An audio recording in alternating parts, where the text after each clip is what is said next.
Abu Hurairah ரலியல்லாஹு அன்ஹு அறிவிக்கின்றார்கள். சொர்க்கத்தில் நுழைகின்றவர்களில் முதல் கூட்டம் பௌர்ணமி நிலவு போல் தோற்றமளிப்பார்கள். பின்பு அவர்களை அடுத்து நுழைபவர்கள் வானில் பிரகாசிக்கும் நட்சத்திரம் போன்று இருப்பார்கள். அவர்கள் சிறுநீர் கழிக்க மாட்டார்கள், மலம் கழிக்க மாட்டார்கள், எச்சில் துப்ப மாட்டார்கள், சளி சிந்த மாட்டார்கள். அவர்களின் தலைவாரும் சீப்புகள் தங்கத்தில் இருக்கும். அவர்களின் வியர்வை கஸ்தூரி மணம் போலிருக்கும். அவர்களின் அறைகளில் மணக்கும் குச்சிகளின் புகை போடப்படும். அவர்களின் துணைவியர்களாக ஹூருல் ஈன் எனும் அழகிய கண்களுடைய பெண்கள் இருப்பர். சுவனவாசிகள் அனைவரும் ஒரே தோற்றத்தில் இருப்பர். அதாவது அவர்களின் தந்தையின் ஆதம் நபியின் உருவ அமைப்புப்படி வானை நோக்கி 60 அடி இருப்பார்கள் என்று நபி ஸல்லல்லாஹு அலைஹி வஸல்லம் கூறினார்கள். புகாரி 32:45, 33:27. முஸ்லிம் 28:34. புகாரி முஸ்லிமின் மற்றொரு அறிவிப்பில் கீழ்க்கண்டவாறு உள்ளது. அவர்களின் பாத்திரம் தங்கத்தில் இருக்கும். அவர்களின் வியர்வை கஸ்தூரி மணம் போலிருக்கும். அவர்களில் ஒவ்வொருவருக்கு 2 மனைவியர் உண்டு. அவர்களின் கெண்டைக்கால்களின் எலும்புகளின் மஜ்ஜை சதைக்கு வெளியே அழகாகத் தெரியும். அவர்களிடையே கருத்து வேறுபாடு இருக்காது. அவர்கள் கோபம் கொள்ள மாட்டார்கள். அவர்களின் இதயம் ஒரே மாதிரியாக இருக்கும். அல்லாஹுவை காலையிலும் மாலையிலும் அவர்கள் புகழ்வார்கள்.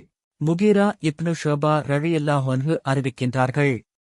சொர்க்கவாசிகளில் மிகவும் தாழ்ந்த தகுதி உள்ளவனின் நிலை எப்படி என மூசா நபி அலைஹிஸ்ஸலாம் அவர்கள் தன் இறைவனிடம் கேட்டார்கள். அந்த மனிதன் சொர்க்கவாசிகள் சொர்க்கத்திற்குள் நுழைந்தபின் ஒருவர் வருவார். அந்த மனிதரிடம் நீயும் சொர்க்கத்திற்குள் செல் என்று கூறப்படும். அப்போது அவர், இறைவா, அது எப்படி முடியும்?